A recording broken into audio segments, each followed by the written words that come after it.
7 a.m. Oh, something just beeped. I don't quite know. I thought it came from you. Oh, is that what it was? Yeah, it sounded like up there to me. God, I have a nervous conscience. I haven't even done anything wrong today. Right. Well, it's early. It is early. You can but you guys can. No, it's about to. It's You, just a dirt dauber. You're fine. Oh, that's fine. Hi, I'm Larry, and this is Carter's Country. Today, Justin and I are here to talk about a new offering from Springfield, the XDM 10mm. You know, the XDM line's been a long and very successful line of guns from Springfield. They're bringing this beast into the fold now, and I'm really excited about it. I can't wait to get my hands on it and shoot it. As you know, we've sold plenty of them. You know, the 10mm caliber, this is going to sound weird out of context. Guns are kind of like the fashion industry in that They trend. They trend, exactly. That's the word I was looking for. They trend. You know, the 10mm years ago, and you can read this online from 1,000 websites, the FBI wanted a new, more powerful caliber than the 9mm at that point. And so they looked for, we want this size bullet going down range, and we want this much velocity on it. And so the 10mm was born. What they found out, however, was that a lot of their agents couldn't shoot it very well. The recoil, the follow-up for the second shot, it was just, it didn't fit some of the parameters that they want a law enforcement official to be able to shoot with, the average law enforcement official, you know. And so instead, the 40 caliber was born, the 40 Smith & Wesson caliber was born. It was kind of a lesser version of the 10mm, a little bit slower, still a bigger round going down range than a 9mm. And so that's where the 40 came in, and the 10 kind of faded into the background. The 40 became the predominant round for a lot of law enforcement agencies. It still is, but a lot are transitioning back to the 9 because there's been advancements in ammo technology that made the 9 a more powerful round, you know, to shoot with the right ammo in it, and it was a easier, more accurate round for the officers to shoot. They were more proficient with it, and so a lot are going back to that. Higher capacity too. Yeah, right. Yeah. Right. Higher capacity. That's a great point. That was another big issue. Was you get a round or two extra with a 9 versus a 40. The 10 kind of faded away. Didn't get forgotten, but you didn't see a lot of gun makers making them. It was kind of out there. Well, now a trend has started, and you're seeing some of the big gun makers as well as some of the lesser known ones coming out with 10mm, just like Springfield did. You know, Springfield, SIG, Smith & Wesson have all Kimber has their 1911, I think. Right, and so you're seeing some of the prominent gun makers now getting back into the 10mm. There's a lot of reasons for that. One of them, it's been recognized as a great hunting round. You know, it's a new hog round. Yeah, I mean, that's what people. Yeah. That's, I think, the new round in Texas. A lot of people say is a 10mm because they call it kind of your carry gun while you're in the brush. Right. Right. So exactly. you're going to carry that in case you run into something that you don't really want to see. That you don't want to run into unarmed, yeah. And you may run into it at too close a proximity for your rifle. Correct.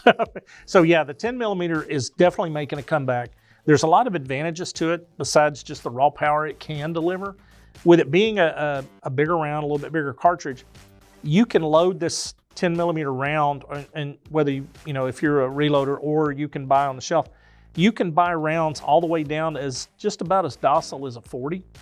Or you can buy the heavier big boy rounds up to like 220 grains, where you're back in the big muscle round that this thing was originally meant to be. So there's a wide range of ammo to give you a wide range of shooting experiences with it. Great, like you said, brush gun, hunting, sidearm type deal. And honestly, there's people that they just kind of get bored, look for something new.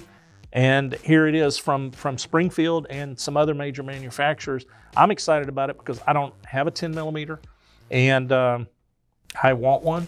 And now I've got a lot more choices than I did before. Yeah. And so I'm excited to see it come back, to make a comeback like that. It is a great round. In a general comparison, and geeks, don't please break out your computer programs and your calipers and your slide rules on this.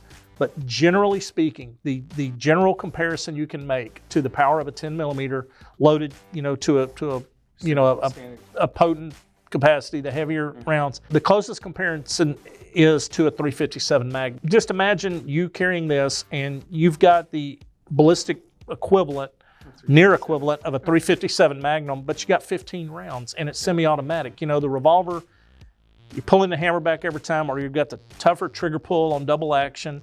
You're out of ammo at 6 rounds. Reloading isn't as fast as changing a magazine. So definitely fits not only for the hunting purposes, but if you want a heavier round for self-defense, here it is. If you wanted a full-size gun, and if you carry a full-size gun, that's an option that, you have no problem with takedown on. Right. No, none at all. None at all. Absolutely. So it does fit some needs that some people wanted fit. And like I said, I'm just excited that it's kind of making this comeback. Me too. Springfield came out with this 10 millimeter and their XDM line. It's got fiber optic sight on the front, slide serrations like most guns now come with. It's got a plate for any of your optics that you want to put on top of it. Ambidextrous magazine release, and then it's got your traditional 1911 style beaver safety. Yeah, you've got a nice grip safety on there that it's just one more layer of safety for the gun. If you're not gripping the gun properly, then you're not going to be able to pull the trigger. Absolutely not. And then to reiterate, I believe it comes with 2 15-round magazines. Right. Which is a lot of ammo for this gun. Yeah, it's a lot of power to have in your hand at one time. There's no doubt about it. And one thing that the Springfield, there have been some other 10 millimeter semi-automatics out there, Glock. They've had the Glock 20, but this is one of the slimmer handles you're going to find on a 10 millimeter 15 round capacity. And that, if you make a gun that only fits a few people's hands, then you haven't really done what you're looking to do.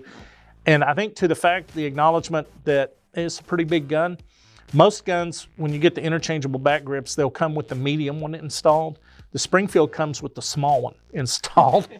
So that tells you right there, yeah, we're aware of the grip size and we're doing everything we can for you. We're trying to make it as small as possible. They did make a more narrow grip than has been traditionally seen in this. If your hand's too big for this, but yeah, you've got options. You can make the grip as bigger. We've discussed before here on this YouTube videos, I don't have the big hands. So yeah, I don't. I've got an average size hand, and this fills it just fine. The medium or large strap would do me no good on changing it out. So perfect. Yeah. Well, do we want to take it out to the range and shoot a little while? My answer to that is always yes. And if my answer to that is ever no, then send me home because something's not right. Sounds good. All right.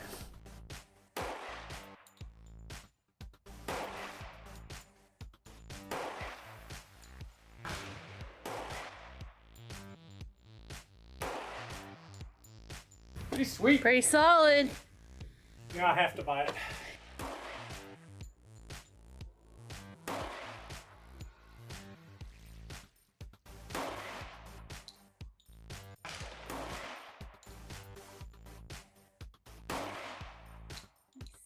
Well, that was pretty fun.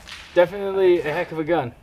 It was a lot of fun. Yeah, it is a handful. I've talked about before, I have that little deal where my hand shakes, so the heavier guns I shoot better, and man, that one is just right where I want it to be. Yeah. I was doing everything I could to not buy one right away, but shooting it was the dumbest thing I could have done because now you have to have one. Man, I want that gun so bad. It's a great shooter, and honestly, we were shooting a 180 grain, so we're kind of mid-range on the power this thing can have. But the muzzle flip is controllable. Yeah.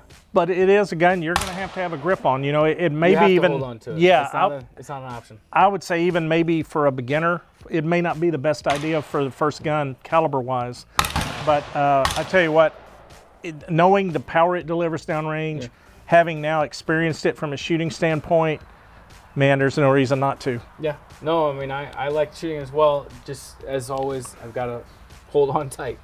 Seriously, folks, remember, if you've ever shopped, shot, or hunted with us, you're already a part of the Carter's Country family. Till next time, adios.